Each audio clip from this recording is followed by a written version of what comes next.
Hello my dear friends, welcome to my legal channel. Today I am going to discuss about most important facts. तो चलो आज मैं बहुत important चीज कुछ बताने जा रहा हूं।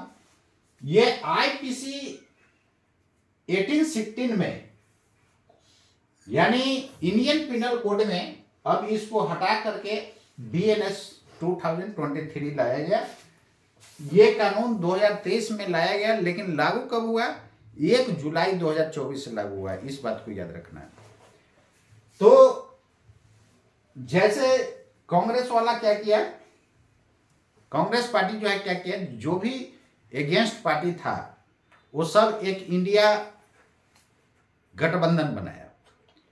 तो इंडिया अलायंस बनाने के बाद क्या हुआ कि मोदी जी आओ ना ताओ देखे, वो इंडिया का डिफिनीशन ही हटा दिया। तो इंडिया का डिफिनीशन ही हटा दिया गया। तो यहां पर इंडिया देखो 1860 का जो आईपीसी था, ये इंडिया शब्द इसमें डिफिनीशन में जोड़ा हुआ है, लेकिन बीएनएस में इंडिया का डिफिनीशन ही हटा दिया गया, क्योंकि इंडिया अलायंस आ जाने के कारण मोदी जी को दिक्कत होना शुरू हो गया और उसको हटा दिया यहां से। न्यू क्रिमिनल लॉ में बीएनएस में इसको क्या कर दिया गया, जगह नहीं दिया गया, इंडिया का डिफिनीशन ही हटा दिया गया। पहले आईपीसी में क्या था कि चाइल्ड को डिफाइन नहीं किया गया था, लेकिन इसमें चाइल्ड को डिफाइन किया गया है। सेक्शन 2 के 3 में यह डिफाइन किया गया है। और चाइल्ड उसको कहा जाता है जो 18 साल के नीचे है, चाहे वो मेल हो, फीमेल हो, ट्रांसजेंडर हो। पहले क्या था कि जेंडर में दो ही आता था, मेल और फीमेल।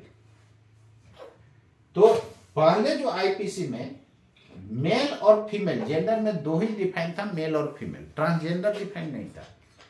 इसलिए ट्रांसजेंडर पर आईपीसी अप्लाई नहीं होता था। इसलिए आप लोग देखता होगा कि ट्रेन हो चाहे बस हो, जो ट्रांसजेंडर है, जो जिसको हिजड़ा बोला जाता है, वो सबसे जबरदस्ती पैसा तसीलता था। ये आप लोग भी देखा होगा। तो सबसे जबरदस्ती जो है पैसा तसीला जाता था। तो इसलिए सरकार क्या किया कि अब उस पर भी कानून अब लागू होगा, यानी बीएनएस में उसका भी जगह दे दिया गया है। यानी अब जेंडर में, यहां पर दोस्तों जेंडर में अब 3 आ गया। जेंडर में अब कितना आ गया? 3 आ गया। एक मेल भी हो गया, फीमेल भी हो गया, ट्रांसजेंडर हो गया। लेकिन पहले जो है जेंडर में 2 ही था, अब 3 हो गया। इसलिए अब बीएनएस 2023 जो है ये हिजड़ा लोगों पर भी लागू होगा। तो आपसे यदि जबरदस्ती इस तरह होता है तो आप उसके अगेंस्ट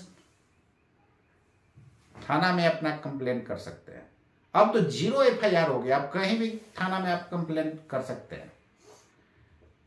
तो बीएनएस 2023 में क्या हुआ कि ट्रांसजेंडर शब्द को जोड़ा गया। ट्रांसजेंडर कहने का मतलब ना तो जो लेडीज है ना तो जेंट्स है, तो उसी को ट्रांसजेंडर बोला जाता है। यानी बीच बीचवा में उसको हिजड़ा बोला जाता है। आपके लैंग्वेज में क्या बोला जाता है? हिजड़ा बोला जाता है। तो अब ये जबरदस्ती नहीं कर सकता है, किसी से जबरदस्ती पैसा नहीं ले सकता है। लेकिन पहले क्या था, उसके लिए कानून ही नहीं था, उसका डिफिनीशन ही नहीं था आईपीसी में। इसलिए जिससे मैंने उससे जबरदस्ती कर करके पैसा जीत लेता था। लेकिन अब वो जमाना नहीं रहा। अब बीएनएस 2020 में उसका जगह दे दिया गया है, यानी उस पर भी ये एप्लीकेबल है। तो उम्मीद करता हूं दोस्तों ये बात समझ में आया होगा। तो अब निर्भीक होकर के उसका सामना करना है, डरने का जरूरत नहीं है, क्योंकि अब उस पर भी अप्लाई होगा। तो आज के लिए इतना ही दोस्तों, मिलता हूं फिर नेक्स्ट वीडियो लेक्चर में। तब तक के लिए जय हिंद, जय भारत, नमस्कार।